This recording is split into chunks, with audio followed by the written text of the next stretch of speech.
والی عورت کو خریدا اور کہا کہ خواجہ قطب الدین بختیار کاکی پر الزام لگا۔ اللہ اکبر۔ ایک دن عدالت کا دن لگا تھا، عدالت سجی تھی، بادشاہ شمس الدین التمش بیٹھا ہوا تھا دربار میں، قاضی کے دربار میں۔ چوکھٹ کے باہر ایک خاتون کے رونے کی آواز آئی، بڑی تیز تیز رونے لگی، ایسا لگا جیسے کوئی قیامت اس پہ ٹوٹ پڑی ہو۔ قاضی نے کہا جلدی کرو، دیکھو باہر کون ہے، کون اتنے درد کے ساتھ رو رہا ہے۔ قاضی کے حکم کے مطابق دروازے پہ اللہ اکبر اتنا اس نے کہا تھا، قاضی نے کہا پتا کون سا ظلم تیرے ساتھ ہوا ہے؟ جیسے قاضی نے اتنا کہا، بادشاہ کہتا بتا تو صحیح، فوراً انصاف کیا جائے گا۔ جیسے انصاف کی بات آئی ہے، خاتون کہتی ہے تو جس کا نام میں لینے والی ہوں تو اسے سزا نہیں دے سکتا ہے، تو اس کو سزا نہیں سنا سکتا ہے۔ کہا نام تو بتا، پھر دیکھ نظام مصطفیٰ کی کیا اصول میرے دربار میں ہے، مجرم کوئی بھی ہو سزا دی جائے گی۔ جیسے اس نے مضبوط کر لیا بادشاہ کو، اس کے بعد کہتی ہے بادشاہ پوچھنا چاہتا کہ ظلم کیا ہے اور جرم اور خطا کیا ہوئی ہے؟ اس نے کہا ہاں بتا۔ اس نے کہا دیکھ میری گود میں جو 2 ماہ کا بچہ ہے، یہ حرام کا ہے، یہ حلال کا نہیں ہے، اس کا مجرم کون ہے؟ اس نے کہا بادشاہ نام نہ پوچھ، کیسے سزا دے گا؟ کا نام بتا۔ جیسے اتنا کہا نا نام بتا، خاتون کہتی ہے کہ سن جرم جس نے کیا ہے وہ کوئی اور نہیں بلکہ تیرا پیر خواجہ قطب الدین بختیار کاکی ہے۔ اللہ اکبر۔ سوچو تو سو صاحب، اللہ والوں پہ لوگ کیسے کیسے الزام لگایا کرو۔ اللہ اکبر۔ دیکھو تو شکیب حضرت خواجہ قطب الدین بختیار کاکی کا جیسی بادشاہ التمش نے نام سنا ہے، شمس الدین التمش نے اتنا سنا آنکھیں بھر آتی ہے، رو کے کہتا ہے میرے مالک یہ کیا معاملہ ہے؟ جس ولی نے ہاتھ پکڑ کر کے مجھے دربار سے اللہ کے گھر تک پہنچایا ہے، آج اسی کا فیصلہ میرے دربار میں آ گیا ہے۔ یا اللہ میں کیا کروں، یہ بادشاہ شش و پنج میں ہے۔ اتنے میں خاتون کہہ دیتی ہے میں نے پہلے کہا تھا تو سزا نہیں دے سکتا ہے، تیری ہمت نہیں تو اس کو سزا دے سکے۔ بادشاہ کے حکم کے مطابق حضرت خواجہ قطب الدین بختیار کاکی کو اب خبر پہنچا دی جاتی ہے کہ بادشاہ کے دربار میں حاضر ہو کر کے آپ اپنے جرم کے تعلق سے جو آپ نے کیا ہے کہ نہیں کیا ہے اس کی صفائی پیش کریں۔ جیسی اتنی بات خواجہ قطب الدین بختیار کاکی سنتے ہیں، آنکھیں برسنے لگ جاتی ہیں۔ آپ نے لاٹھی کا سہارا لیا ہے، اگلے دن بادشاہ کے دربار کی طرف آ رہے تھے، آپ لاٹھی ٹیکتے ہوئے دربار میں آئے ہیں۔ جیسی دربار میں پہنچے ہیں، آپ پیر تھے، بادشاہ مرید تھا، آپ نے دربار کے اندر قدم رکھا ہے، بادشاہ التمش اٹھ کے کھڑا ہو جاتا ہے۔ جیسے ہی کھڑا ہوا آپ فرماتے ہیں بیٹھ جا بیٹے، آج میں تیرا پیر بن کر کے نہیں آیا ہوں بلکہ تیرے بارگاہ میں آج تیرے دربار میں مجرم بن کر کے آیا ہوں، آج بیٹھ جا۔ آپ کہتے ہیں افسوس آج قطب الدین بختیار کاکی کو یہ دن بھی دیکھنا تھا کہ اپنے نہ کیے ہوئے جرم کی صفائی میں آج قطب الدین بختیار کاکی کو تیرے دربار میں آنا پڑا ہے۔ آ کر کے کھڑے ہو جاتے ہیں، اس کے بعد کہتے ہیں خاتون بتا کون سا جرم میں نے کیا ہے؟ خاتون سامنے کھڑی تھی کیونکہ پیسوں پہ بک چکی تھی، الزام لگانا اس کا مقصد تھا، اس نے پیسہ لے لیا تھا۔ اس نے خواجہ قطب الدین کا چہرہ دیکھا اور دیکھنے کے بعد کہتی ہے بابا تو ہی ہے نا جو رات کو تہجد پڑھنے کے بہانے اپنے غلاموں کو بھیج کر کے مجھے گھر سے اٹھوایا کرتا تھا، ایک دروازے سے بلاتا تھا دوسرے دروازے سے باہر نکالا کرتا تھا۔ جیسی اتنا خاتون نے کہا ہے، خواجہ قطب الدین کی آنکھیں برسنے لگ جاتی ہیں، کہتے پتا تیرا کوئی گواہ بھی ہے؟ اس نے 4 کلمہ پڑھنے والے گواہ کھڑے کر دیے ہیں جو پیسوں پر خریدے گئے تھے، چاروں نے اٹھ کے کہا تھا ہاں ہم نے اس خاتون کو آتے جاتے دیکھا ہے۔ اتنا سننا تھا چیخ نکل جاتی ہے خواجہ قطب الدین بختیار کاکی کی، رو کے کہتے ہیں بادشاہ مجھے کل شام تک کی مہلت دے دے، کل شام تک کا وقت دے دے۔ بادشاہ گردن جھکا کے کہتا کہ آقا میں بھی آپ کا ہوں، یہ حکومت بھی آپ کی ہے، جیسی آپ کی مرضی ہو۔ کہا نہیں مجھے کل شام تک کی مہلت چاہیے، کل شام تک کی مہلت دی جاتی ہے۔ اللہ اکبر۔ جب خواجہ قطب الدین بختیار کاکی پلٹ کے گھر کی طرف چلنا شروع کرتے ہیں، بادشاہ کہتا ہے حضور حکم فرمائے، اگر کہیں تو سواری کا انتظام کر دو۔ جیسے اتنی بات بادشاہ نے کہی تھی، خواجہ قطب الدین بختیار کاکی کہتے ہیں نہیں التمش بات یہ نہیں ہے، آج تک دلی کی گلیوں نے مجھے شان سے چلتے دیکھا ہے، آج میں یہ چاہتا ہوں کہ میں ان گلیوں کو دیکھوں کہ کل تک جو میرے قدموں میں پھول بچھاتے رہے ہیں آج میرا استقبال کیسے کرتے ہیں، کل تک ولی کی نظر سے دیکھا گیا ہے، آج دلی والے مجرم کی نظر سے دیکھیں گے، دیکھوں گا یہ کتنی جلدی بدل جائیں گے۔ آپ نے لاٹھی کا سہارا لیا ہے، دیکھتے دیکھتے باہر چلے ہیں، لوگوں کی نظریں بدل چکی ہیں، اعتقاد بدل چکے چکے ہیں، خیالات بدل چکے ہیں، جو کل تک عزت کر رہے تھے آج نفرت کی نگاہوں سے دیکھ رہے ہیں۔ آپ گئے ہیں اپنے کمرے پر، شام کا وقت آیا ہے، اللہ اکبر، جیسی شام کا وقت آیا ہے آپ شام کے وقت میں روتے ہیں اور رو کے اپنے خواجہ غریب نواز اپنے پیر و مرشد کو آواز دے کے کہتے ہیں میرے مرشد، کیا مجھے اسی لیے دہلی پہ چھوڑا گیا تھا؟ میں کوئی اتنا تو لاوارث نہیں ہوں کہ جس کو جو چاہ کے آ کر کے جرم لگا دے، جو چاہ کے آ کر کے الزام لگا دے۔ میرا بھی کوئی وارث ہے، میں کوئی لاوارث تو نہیں ہوں، میرے سر پہ بھی تیرا ہاتھ ہے۔ بتا کیا تیرا چاہنے والا یوں ہی اس دلی کی گلیوں میں رسوا ہوتا رہے گا؟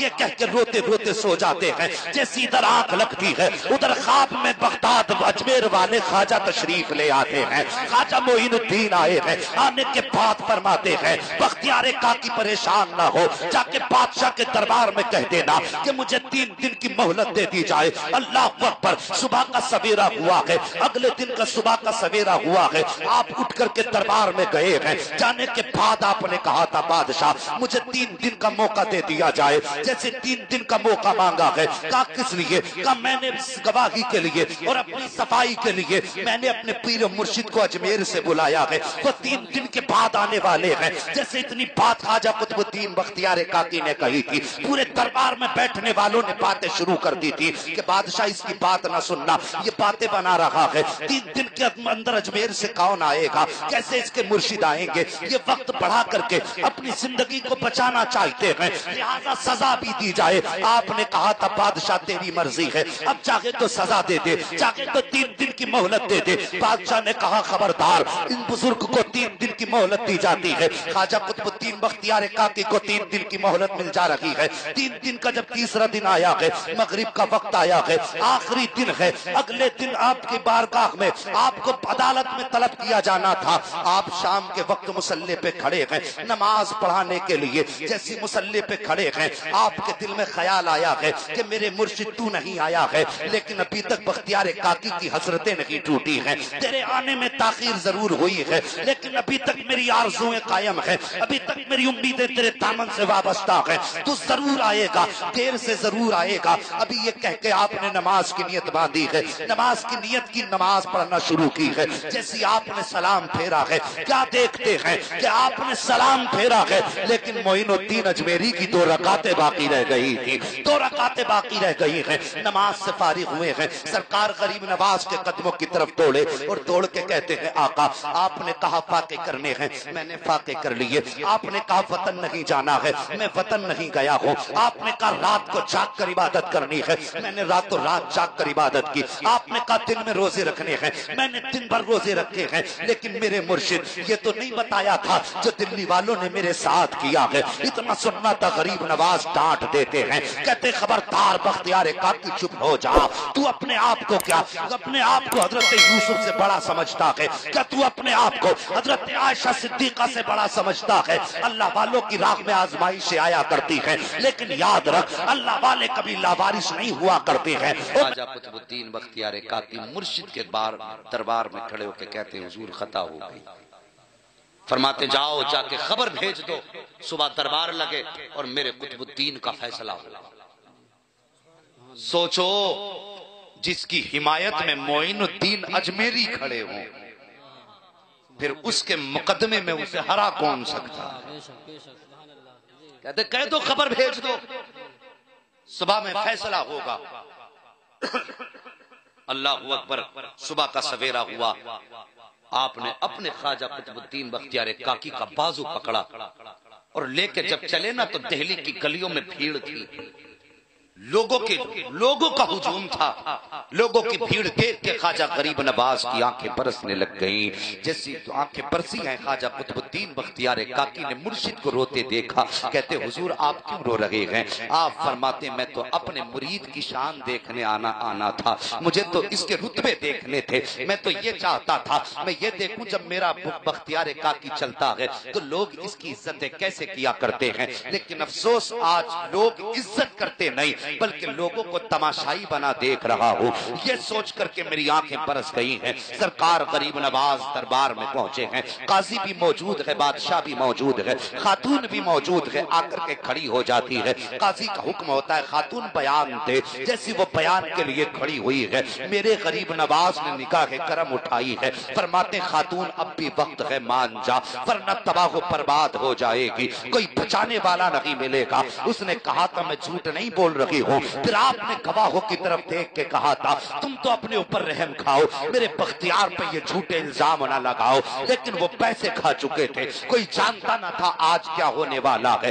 آپ کہتے ہیں ٹھیک ہے بول اب کیا بولنا ہے۔ خاتون کہتی ہے کہ یہی وہ شخص ہے جس نے میرے ساتھ زنا کیا ہے، میری گود کا بچہ یہ اسی کا بچہ ہے، اتنا سننا تھا۔ آپ فرماتے ہیں تیرا گواہ کون ہے؟ اس نے کہا یہ میرے 4 گواہ ہیں۔ پھر وہ 4 کلمہ پڑھنے والے کھڑے ہوئے جنہوں نے خواجہ قطب الدین کے خلاف گواہی دینی تھی، اٹھ کے کہتے ہم نے اپنی آنکھوں سے دیکھا ہے، ہم نے اپنی آنکھوں سے دیکھا ہے کہ یہ تہجد کے بہانے اٹھتے تھے اور اس عورت کے ساتھ مکالہ کیا کرتے تھے۔ اللہ اکبر، اب نبی کے شہزادے کو جلال آ جاتا ہے، غریب نواز کے تیور بدل جاتے ہیں۔ وہ جو زمانے کو نوازنے کے لیے آیا تھا اب اس کے تیور بدلے ہیں۔ آپ آگے بڑھے ہیں اور بڑھنے کے بعد عورت کے قریب آئے ہیں، کہتے ٹھہر جائیے قاضی صاحب، ابھی فیصلہ مت سنائیے، انہوں نے اپنے گواہ پیش کر دیے ہیں، اب معین الدین اپنا گواہ پیش کرنے والا ہے۔ جیسی اتنا سنا تھا خواجہ قطب الدین کہتے ہیں حضور کون گواہ ہے؟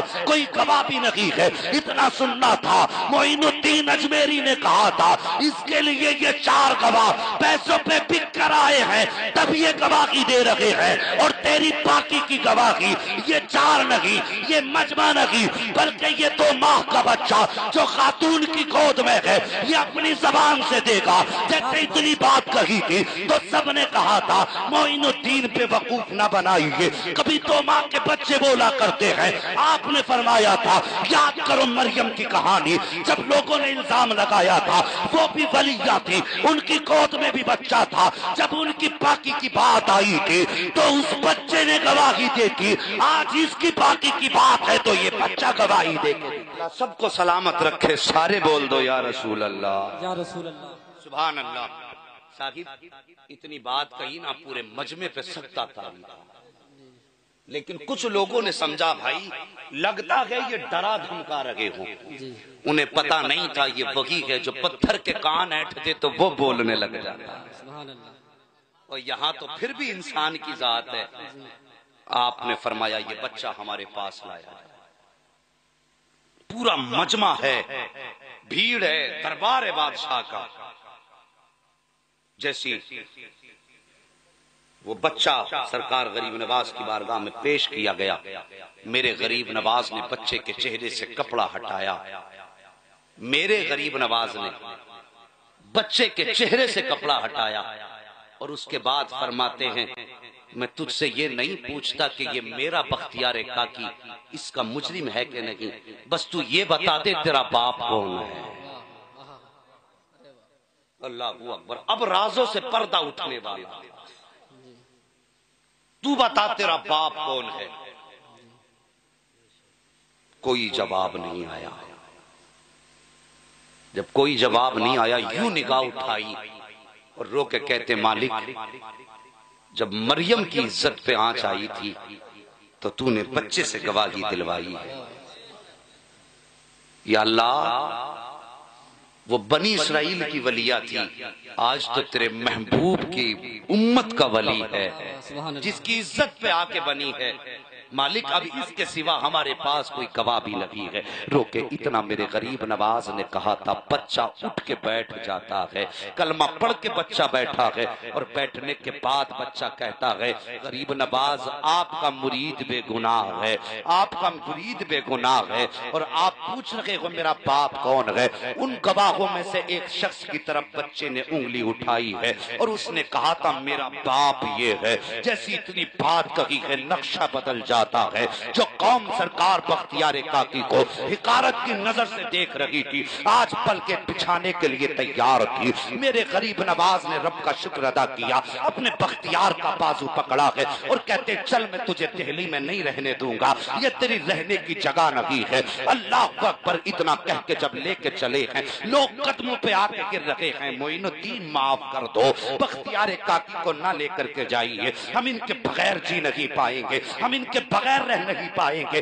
آپ فرماتے ہیں تم نے میرے بختیار کے ساتھ ایسا کیا ہے، اب مجھے گوارا نہیں ہے، میں اس کو اپنی نظروں کے سامنے رکھوں گا، یہ میں نے تمہیں دیا تھا، یہ میرے نانا کی مرضی تھی اور لے کر کے جا رہا ہوں، اب تمہارے بیچ نہیں چھوڑوں گا۔ جب اتنا کہا تھا اللہ اکبر، لوگ قدموں میں بچ جاتے ہیں، کہتے حضور خطا معاف ہو۔ اتنا سنا آپ نے اپنے بختیار کے کاندھے پہ ہاتھ رکھا، فرمایا جا اب دلی میں بے دھڑک رہے، اب کسی کی ماں نے اتنا دودھ نہیں پلایا ہے جو میرے بختیار پہ انگلی اٹھا سکے۔